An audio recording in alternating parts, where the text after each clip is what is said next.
Yo.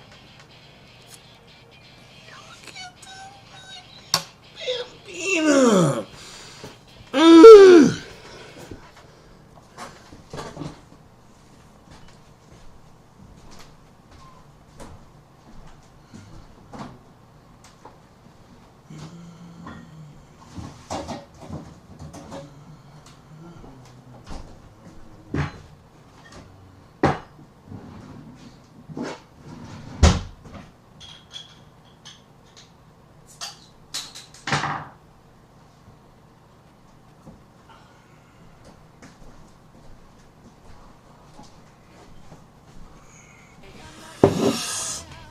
Oh, man.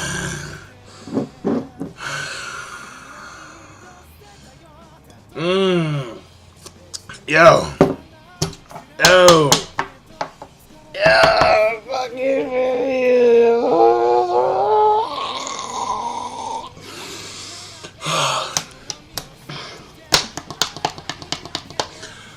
ladies and fucking listen, man. Listen. Wait. Hold on. Wait. Pause. Wait. Don't do anything. Freeze. All right. Red light, green light. Red light, green light. Stop. Listen. No live reaction this week because I want to get these videos out without having to deal with so much time to edit a live reaction, and because I have so much stuff to do on Saturday. So just like fuck it, I decided, you know what, this week no live reactions. But dude, I had to read this chapter like fucking 5 times, man. I was like, yo, fucking, yeah, my nigga Toriko, my nigga Bambina.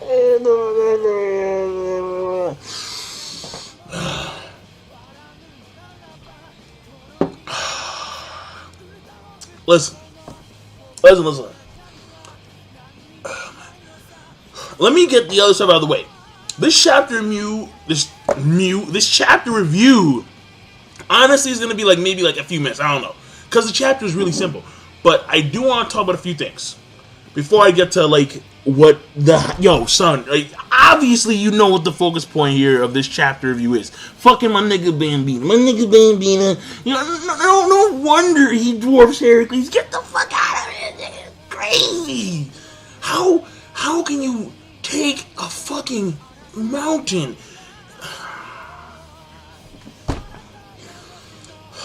Let me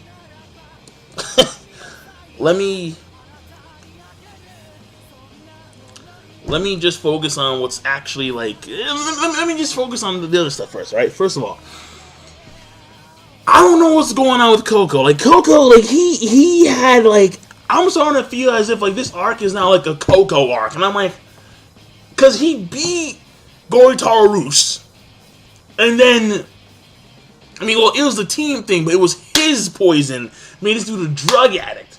And then all of a sudden, like, in one of the frames, in one of the panels, you have, after you have Kaka explain the importance of Komatsu and how he's read the book, and how pretty much people, excluding Toriko and company, want Komatsu for his cooking purposes, but in the mind of Toriko and company, it's basically, listen, like, we just want to be with Komatsu because we're friends. That's what it is.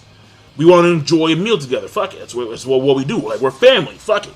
So, that's what happens. Okay, fine. So, she took it out of context, but it's implying that the blue nitro, they want Komatsu.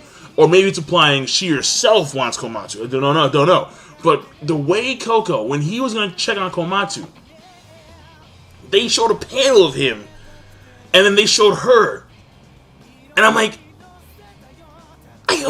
what is Coco doing? I don't know. I don't know what's happening there, and it's freaking me the fuck out. Because I'm scared that Coco's gonna go like massively rogue, and I don't want that to happen. No, it's not happening. But I'm just like, what does that mean? Like, Coco knows something that the others do not. Coco is aware of some shit that they overlooked. So Coco, once again, just, I mean, because you know the theories about how he's Akasa's son, and then how Akasia's evil, therefore Coco's really evil, and he's still looking for Akasia. I'm like, dude, I don't yo, like, come on, man, come on. No one really knows. No one knows, man. But it's crazy. But the fact of the matter here is that there's something going on there. Then we get to see how apparently predation, not only did it affect the northern region, it affected the entire continent. Once Goitarus was taken out, or once he was made into a drug addict, the monkeys in the northern region said, fuck it, we eating what we want to eat. Don't give a fuck about the masters. Fuck the masters.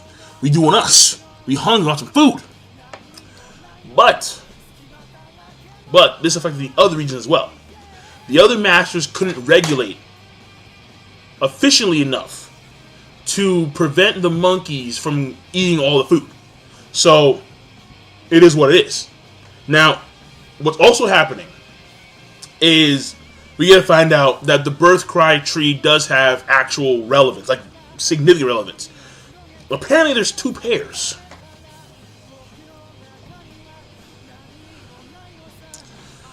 Bambina is the source of pair.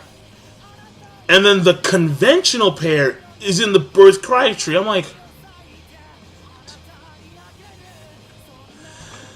So, this ties back to Komatsu's relevance, because the Nitro themselves, the Blue Nitro, they don't know the true cooking method of pear. Therefore, you get Komatsu to cook it for you, and then you learn, or you take it from them. But then I question if that was the case, then why did they make such a blunder as to have someone like Teppei squish Komatsu's heart after ripping it out? If you wanted him to cook pear for you, then why the fuck would you rip out his heart and squish it? I mean, maybe because they knew that Komatsu Company could keep him alive. Maybe they knew that Toriko and Company could keep Komatsu alive. Therefore, they had to rush over to Area 7 instead of taking their time. Maybe it was all a plan on their part from that aspect as well. But then you risk killing the person that's going to cook it for you. So, like, do you see what I'm saying here? That's kind of, like, really, like, that much of a risk? So, that's obviously important. And the fact that, obviously, the book itself is substantially important. The one that he got from the Gourmet Temple. The Gourmet Pyramid.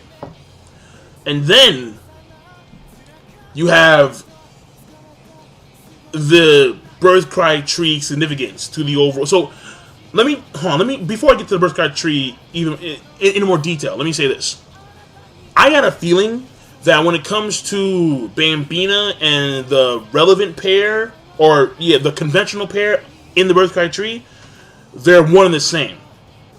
Like, the pair that is a part of Bambina, which I'm afraid may be his balls, which I'm very afraid is going to be his balls. That pair may be like another component of the conventional pair in the birth cry tree. So when both pairs are one, when you have an actual pair, if you will, not just the pair in the sense of Bambina or the birth cry tree, but 2 pair. When you have the pair, then you get the actual pair dish. Like if do you feel what I'm saying here? Because it's kind of weird. Basically, pear is Bambina, a part of his body, but at the same time, pear is a part of the birth cry tree. So the 2 together make the one. They make the actual pair. So pear is a play on words on what the actual dish is. That's what I'm thinking at this point in time. And then finally, you find out how the Toriko were actually created. How the pair, the conventional soup pair in the birth cry tree, actually distributes nutrients across the entire continent. And when the Blue Nitro came in there, as always, the Blue Nitro fucking up shit for their own purposes. Like, we hungry, fuck the entire Area 7 continent, we hungry. Therefore, it doesn't matter if all these apes die. It doesn't matter if the Planet of the Apes never comes to fruition. And if Caesar and Koba die, we hungry. It's that simple. So your lives for our stomachs. That's the way it is. Predation. And if not for the fact that the Toriko were... Because basically, when the environment had a lack of nutrients because of the actions of the blue nitro, a mutation occurred in some of the plants, and they became Torikos. And the Torikos, even though they devastated Area 7, they also prevented the blue nitro from doing what they wanted to do. Therefore, the plant that destroyed the Area 7 also saved Area 7. So, two sides of the same coin, love and hate. And that's what the Toriko is, in a sense. It is Area 7's greatest threat, at the same time, its greatest protector. So, now to the last part of the chapter, which is the first part of the chapter, which is the best part of the chapter, which means another swig of Sam. Oh shit, Sam, do your thing, bro. Do your thing, bro. Yeah.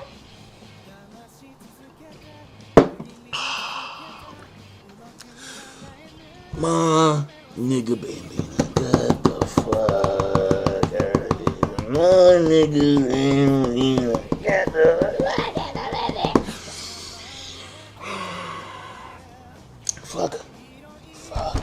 I need a swig of Sam. Sam. Oh, man.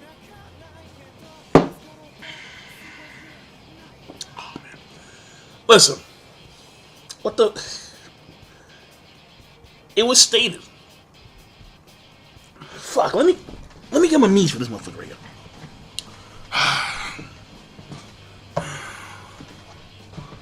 Alright, listen. It was stated that Bambina, in some translations, eclipsed Heracles in power. Dwarfed. It seemed at the time unbelievable, impossible, no way in hell.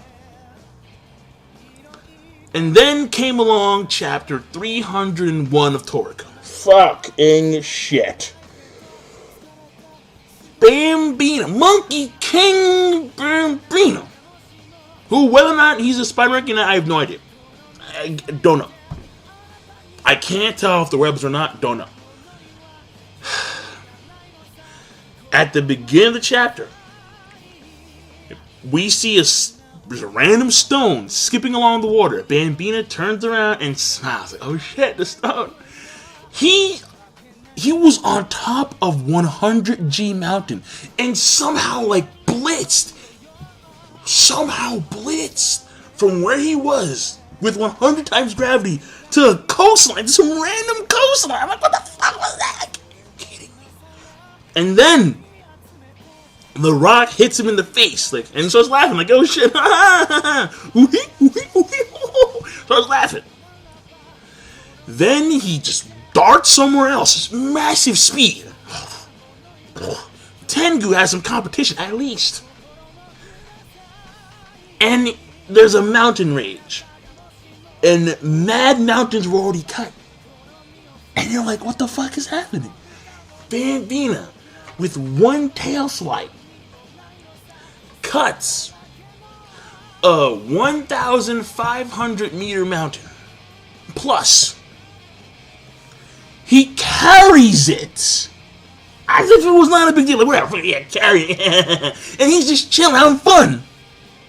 He carries a 1,500 meter mountain with ease. With super casual. And he throws it. And it starts skipping along the water as if you were throwing a pebble. But in this case, it's a mountain.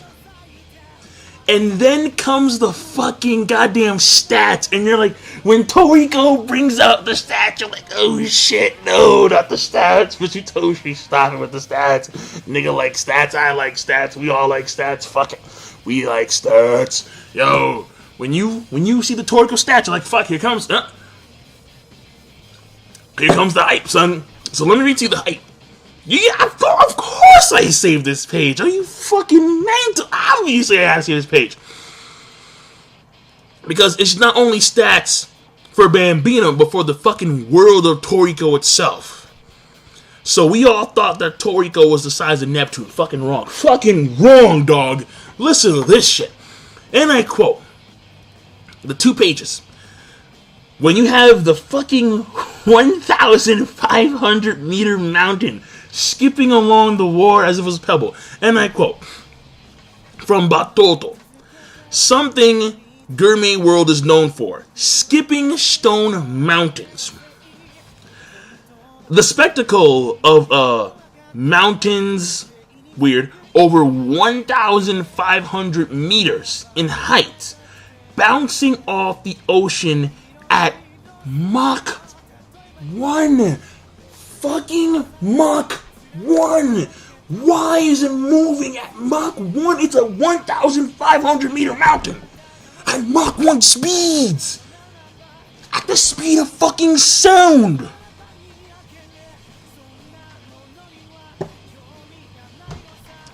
No, I'm sorry. It's faster than that. Oh, no, wait, hold on. Speed of sound is 303 meters per second. Mach 1 is like 304? Whatever, something like that. Oh, whatever, fuck it, whatever. Point is this. Moving on. Skipping stone mountains will keep bouncing for 220,000 kilometers. The length of the circumference of the Earth without, let me be clear, Obama style, without declining in speed. Oh, this nigga is far more than I anticipated.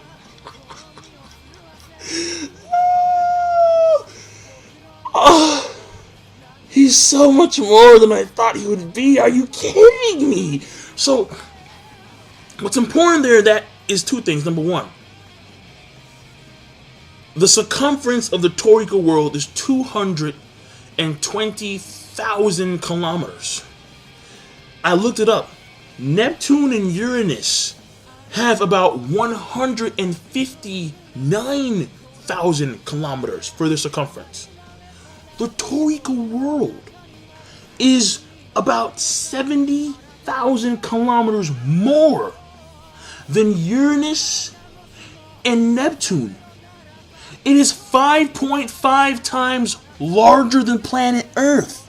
Now, granted, it's in between the size of Saturn and Uranus.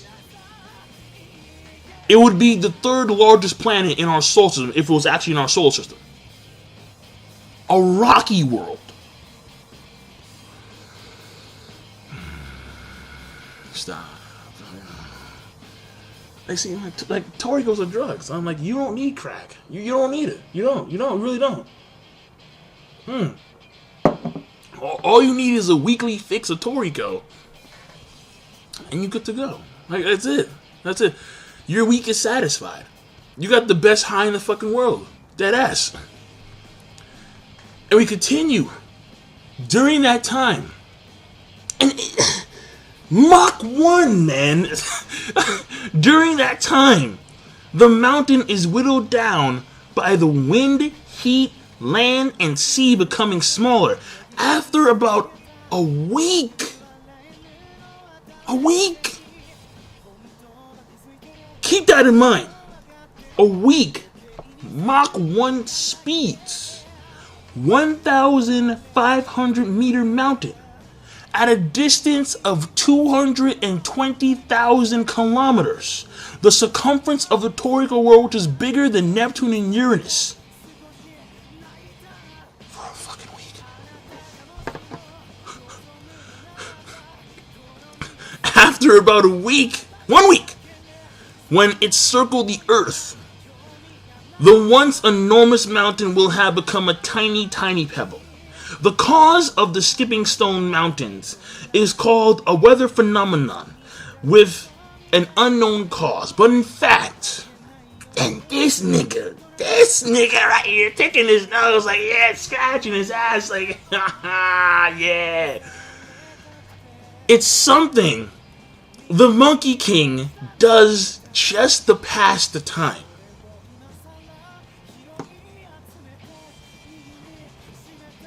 He does this shit super casual. He's throwing 1,500 meter mountains at Mach 1 speeds for a week across 220,000 kilometers around the fucking planet. And he does so casually, super casually, just to pass the time because he's bored.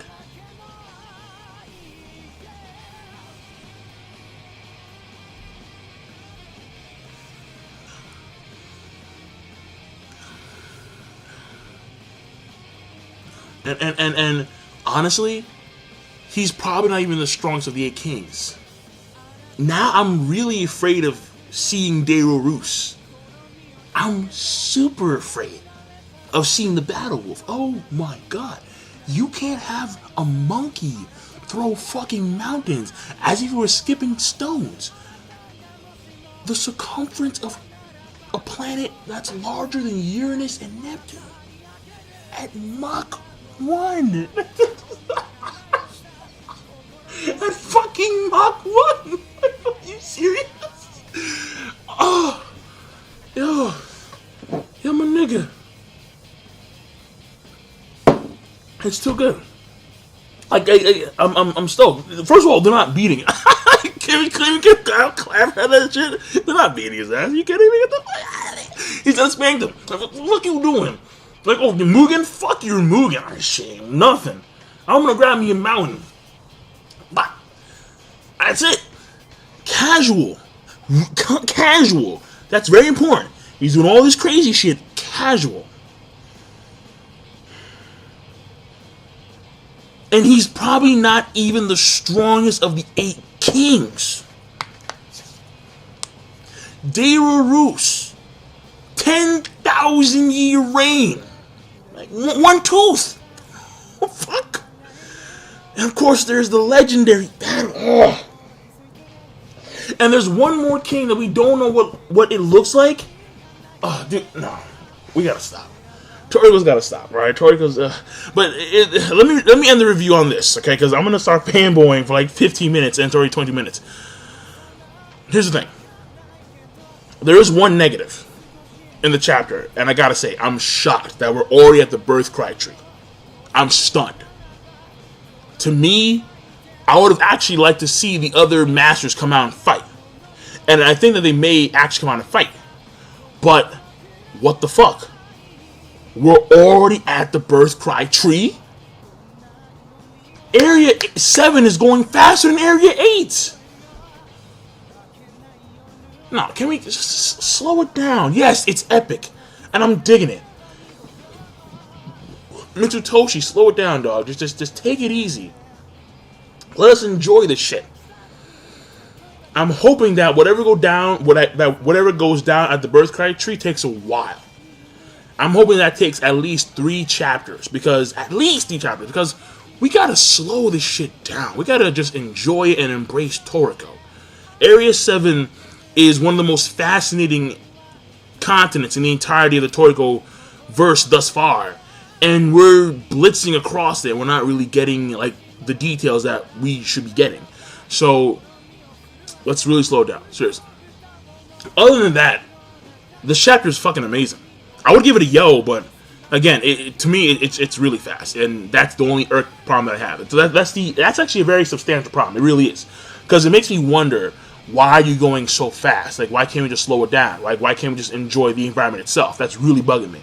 But other than that, the chapter is phenomenal. I'm gonna give a rating of amazing. I don't care what anyone says. Bambina by himself, what he did, fucking amazing by itself. Let alone the other shit that's going on, and fucking Coco and whatever Coco's doing. Right? Coco's just crazy shit, as always. And then finding out about the Toriko and then the Blue Nitro, as always. Fucking up shit for their own damn gluttony. So, the chapter overall is going to be amazing. And I will see you guys later. King of Lightning, rate the video, comment, subscribe. And again, you don't need a drug when you got Toriko by your side, and maybe a Sam or two, and that's it. Have a nice damn day.